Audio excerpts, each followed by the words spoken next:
On olemassa tavallisia asioita, jotka näyttävät yksinkertaisilta paljaalla silmällä, mutta kun niitä suurennetaan tai tarkastellaan mikroskoopin alla, ne näyttävätkin yhtäkkiä oudoilta.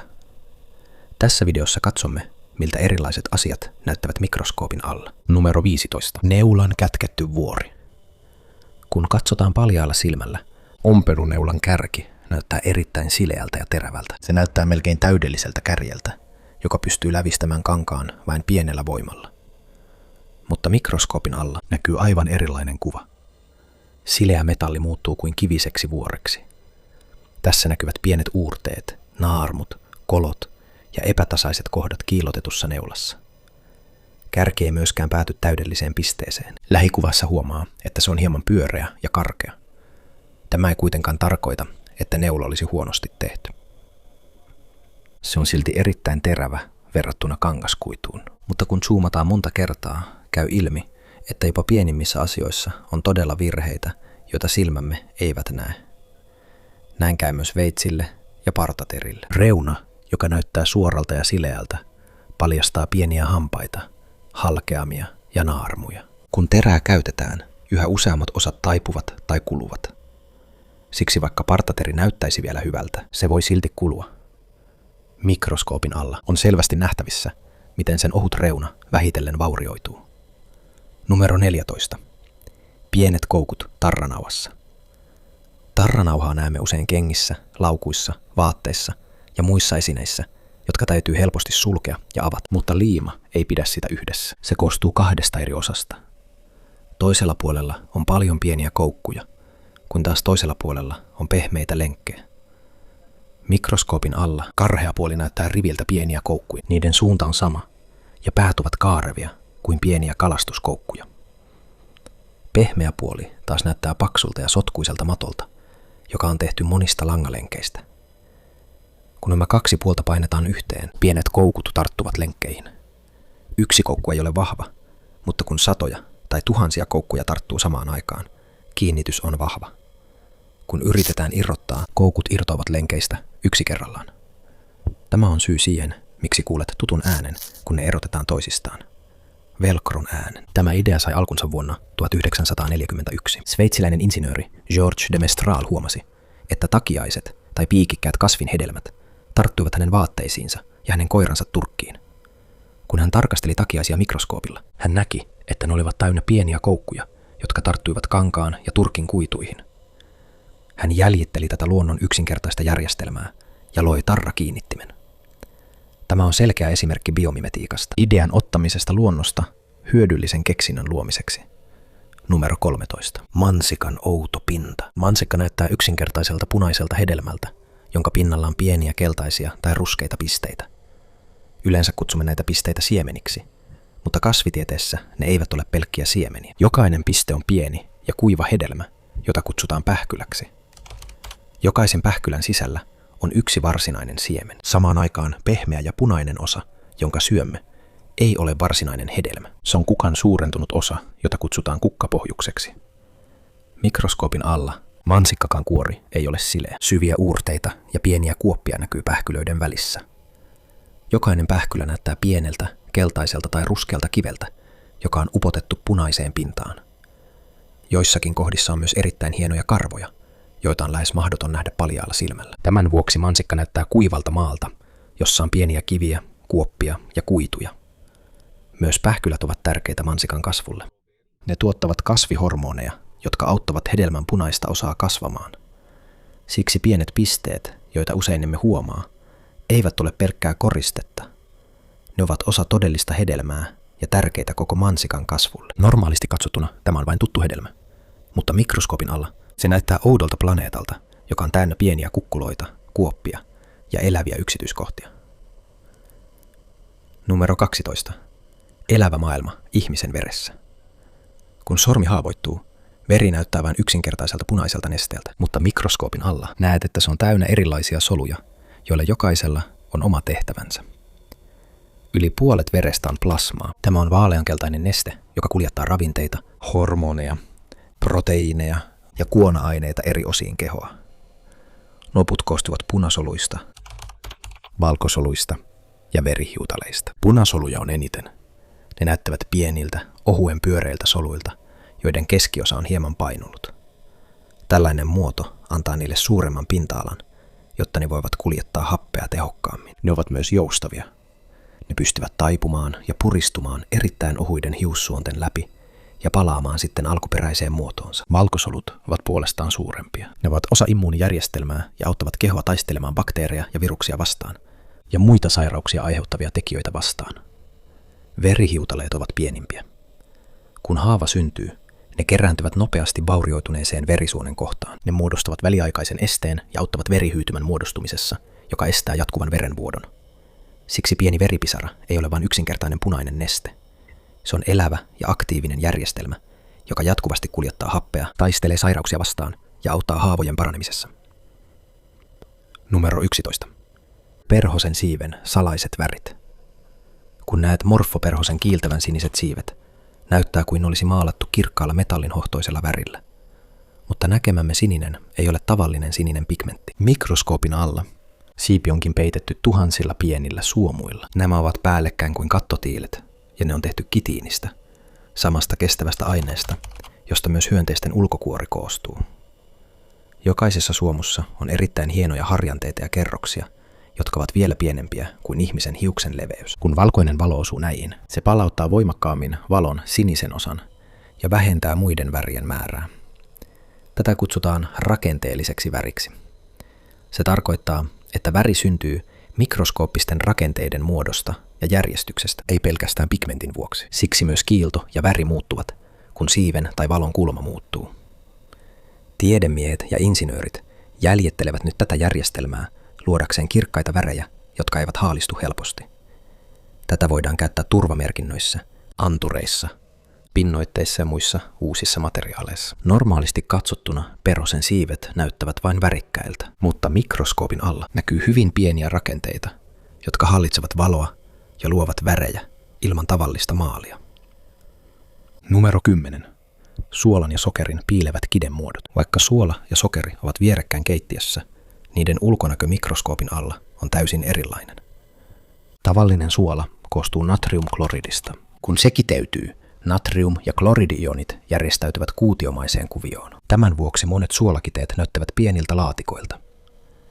Jokainen kide ei välttämättä ole täydellinen murskaamisen ja käsittelyn vuoksi, mutta voit silti nähdä tasaiset reunat ja lähes 90 asteen kulmat. Sokeri on toisenlainen. Taloussokeri koostuu sakkaroosista. Sen molekyylit ovat suurempia ja monimutkaisempia, joten kiteet eivät muodostu kuutioiksi. Mikroskoopin alla sokerikiteet näyttävät pitkiltä lasinpaloilta. Niissä on teräviä kulmia, viistoja, reunoja ja epäsäännöllinen muoto. Kun valo osuu niihin, niiden tasaiset pinnat kimaltelevat.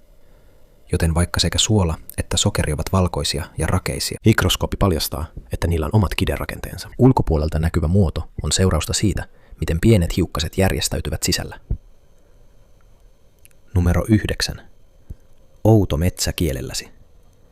Kun katsot peiliin, kielesi näyttää pehmeältä ja melkein sileältä, mutta mikroskoopin alla se näyttää kuin maa, joka on täynnä pieniä piikkejä, kohoumia ja nokkia.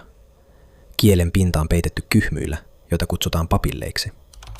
Niiden muoto ja tehtävä eivät ole samanlaisia. Rihmanystyt ovat yleisimpiä. Ne ovat teräviä ja tiheässä. Mikroskoopilla katsottuna ne näyttävät pieniltä piikeiltä, jotka seisovat kielen pinnalla. Niissä ei ole makusilmuja. Niiden päätehtävä on tehdä kielestä karhea, jotta sillä on helpompi tarttua, liikuttaa ja murskata ruokaa pureskelun aikana. Niiden välissä näkyy sieninystyt. Ne ovat pyöreämpiä ja punaisempia ja näyttävät pieniltä sieniltä. Sieninystyissä on makunystyröitä, mutta kaikki kielen nystyt eivät kuitenkaan aisti makua. Muita makunystyröitä löytyy myös muista papilloista, joita on kielen reunoilla ja takana. Siksi kielen pinta ei ole vain yksinkertaista vaaleanpunaista ihoa. Se on monimutkainen järjestelmä, joka auttaa maistamisessa, pureskelussa, nielemisessä ja tuntemaan ruoan koostumuksen ja lämpötilan. Numero 8. Partaterä ajon jälkeen.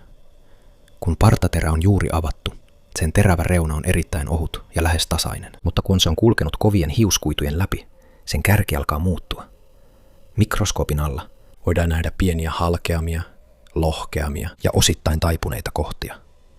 Kun sitä käytetään yhä uudelleen, vaurioituneita kohtia tulee lisää ja entinen terävä reuna muuttuu epätasaiseksi. Tämä on yllättävää, koska hiukset ovat pehmeämpiä kuin teräs. Mutta MIT:n insinöörien tutkimuksen mukaan pieniä osia terästä voi murtua, kun hius osuu terän heikkoon kohtaan väärässä kulmassa. Terästä ei tarvitse irrota suurta osaa, jotta partaveitsi tylsyy. Riittää, että terän reunan erittäin ohut muoto vahingoittuu. Kun lohkeamia ja halkeamia kertyy enemmän, terän on vaikeampi leikata hiuksia ja se tuntuu enemmän vetävän tai raapivan ihoa.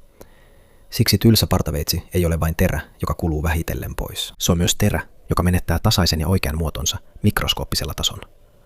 Numero 7. Pienet maailmat, jotka ovat piilossa siitepölyn sisällä.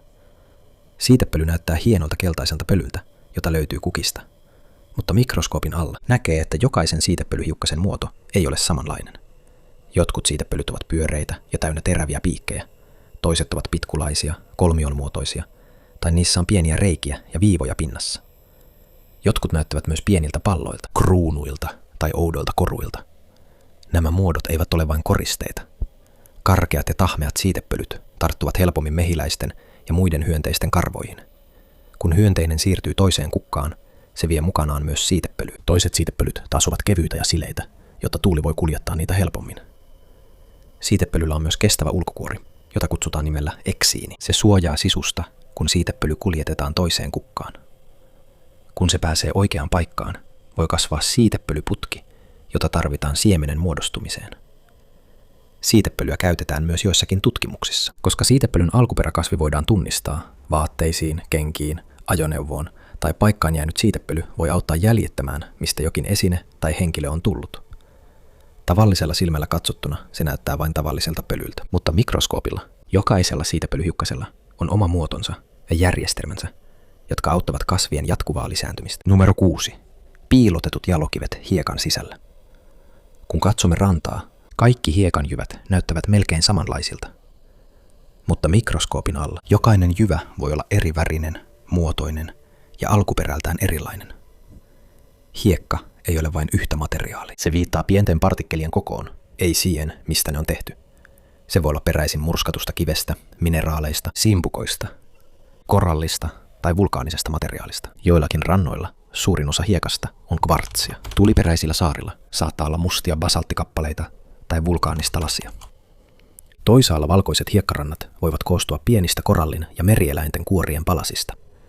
Suurennettuna jotkut jyvät ovat kirkkaita kuin kristalli.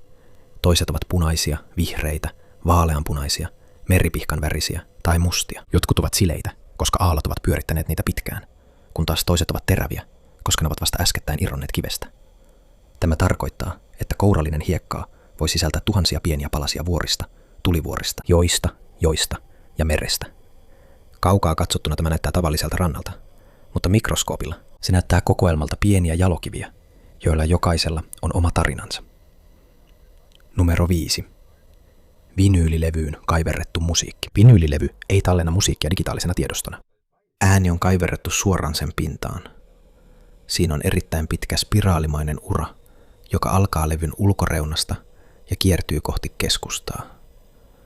Paljaalla silmällä ura näyttää vain ohuelta viivalta, mutta mikroskoopin alla näkyy hyvin pieniä aaltoja ja muutoksia sen reunoissa. Nuo kuviot ovat tallennetun äänen fyysinen muoto. Kun vinyyli pyörii, neula eli stylus seuraa uraa. Neula liikkuu ja värisee pienten uran muutosten mukaan. Tämä liike muutetaan sähköiseksi signaaliksi. Sen jälkeen signaalia vahvistetaan ja kaiuttimet toistavat sen musiikkina tai äänenä. Uran liike on pienempää äänityksen hiljaisissa kohdissa. Se taas on suurempaa, kun ääni on voimakas. Myös kuvio vaihtelee sävelkorkeuden, instrumenttien ja samanaikaisesti soivien äänten mukaan. Siksi mikroskoopilla katsottuna musiikki näyttää fyysiseltä kuviolta, ennen kuin tämä edes kuuluu kaiuttimista. Jokainen kappale on jo kaiverrettu pienenä liikkeenä vinyylin pinnalle. Numero 4. Ihmisen hiuksen suomumainen pinta. Kun sitä katsoo paljaalla silmällä, yksittäinen hius näyttää sileältä ja suoralta. Mutta mikroskoopin alla näkee, että sen ulkopinnalla on päällekkäisiä pieniä soluja, jotka muistuttavat katon tiiliä. Tätä kutsutaan suomukerrokseksi. Kun hiukset ovat terveet, suomukerrokset ovat siististi kiinni hiusvarressa. Koska pinta on tasainen, se heijastaa valoa paremmin ja hiukset näyttävät kiiltäviltä. Mutta kun ne vahingoittuvat voimakkaan lämmön, kemikaalien tai toistuvan hankaamisen vuoksi osa suomukerroksista voi nousta, halkeilla tai irrota. Tämän seurauksena hiukset muuttuvat karheiksi, kuiviksi ja helposti takkuuntuviksi. Myös haaroittuneet latvat näkyvät selvemmin mikroskoopille. Sen sijaan, että hiussortuva olisi yhtenäinen ja siisti, latva jakautuu kuin vanha köysi, joka vähitellen hajoaa säikeiksi. Kun itse hiusvarsi on jo haljennut, sitä ei voi enää pysyvästi palauttaa entiselleen. Hiustuotteet voivat hetkellisesti silottaa sen ulkonäköä, mutta vaurioituneen osan leikkaaminen on suorin tapa poistaa haaroittunut latva. 3. Jäätynyt taide lumihiutaleen sisällä. Paljain silmin lumi näyttää vain pieniltä valkoisilta rakeilta. Mutta mikroskoopilla katsottuna jokaisella lumihiutaleella on yksityiskohtainen kuvio, ikään kuin se olisi kaiverrettu jäähän. Lumihiutale alkaa muodostua, kun vesihöyry tarttuu ja jäätyy hyvin pieneen hiukkaseen pilvessä, kuten pölyyn tai siitepölyyn. Koska vesimolekyylit järjestyvät tietyllä tavalla jäätyessään, jääkiteellä on yleensä kuusikulmainen eli heksagonaalinen kuvio. Kun se putoaa pilven läpi, siihen kertyy jatkuvasti lisää vesihöyryä. Sen muoto riippuu lämpötilasta ja kosteuden määrästä, jonka se kohtaa matkallaan.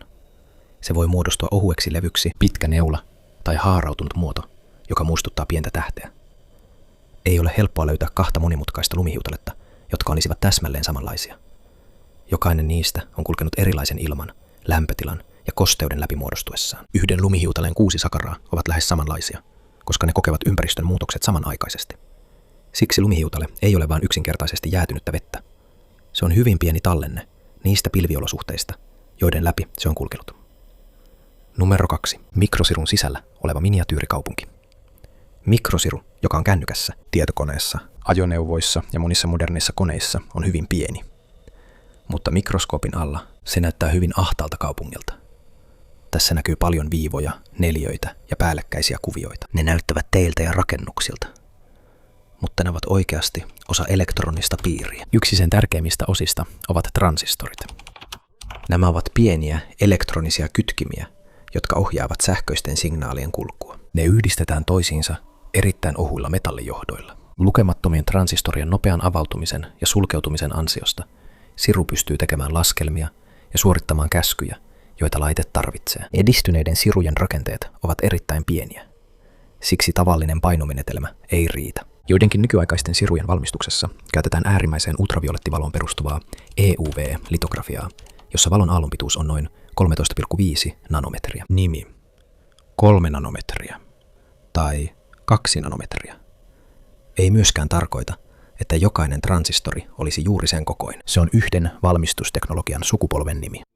Paljaalle silmälle tämä on vain yksinkertainen pala piitä, mutta sen sisällä on erittäin monimutkainen piiri, joka pystyy käsittelemään valtavan määrän tietoa vain muutamassa sekunnissa. Numero 1. Mikroskooppinen vesikaru. Karhukainen on erittäin pieni eläin, joka tunnetaan paremmin nimellä vesikarhu. Suurin osa näistä on alle 1 millimetrin kokoisia. Niillä on pyöreä ja lyhyt vartalo, 4 paria jalkoja ja pienet kynnet jokaisessa jalassa. Mikroskoopin alla ne näyttävät pieniltä ja hitailta karhuilta, jotka kävelevät vedessä. Niitä löytyy yleisesti jäkälästä, maaperästä, makeasta vedestä ja merestä. Ne eivät ole kuolemattomia, mutta ne tunnetaan siitä, että jotkut lajit kestävät äärimmäisiä olosuhteita. Kun ympäristö kuivuu, tardigradi voi kutistua ja kääriä kehonsa muodostaen niin sanotun TUN-muodon. Tässä tilassa niiden aineenvaihdunta hidastuu äärimmäisen alhaiseksi, ja ne voivat pysyä passiivisina, kunnes vettä on taas saatavilla. Kun ne kastuvat, ne voivat palata normaaliin toimintaan, jos ne eivät ole vahingoittuneet liikaa. Vuonna 2007 tehdyssä avaruuskokeessa todistettiin myös, että jotkut tardigradit selvisivät hengissä altistuttuaan tyhjiölle ja muille matalalla maan kiertoradalla vallitseville olosuhteille. Mutta tämä ei tarkoita, että kaikki niistä voisivat elää avaruudessa rajattomasti. Niiden kestävyys riippuu lajista, altistuksen kestosta ja siitä, ovatko ne aktiivisessa vai kuivuneessa tilassa. Tämä on syy siihen, miksi karhukainen on ainutlaatuinen. Se näyttää mikroskoopissa yksinkertaiselta piirroseläimeltä, mutta sillä on selviytymisjärjestelmä, jota tutkijat edelleen tutkivat. Maailmassa, jota emme näe paljain silmin, tämä on muistutus siitä, että jopa pienimmillä olennoilla voi olla uskomattoman monimutkaisia ja ihmeellisiä kykyjä.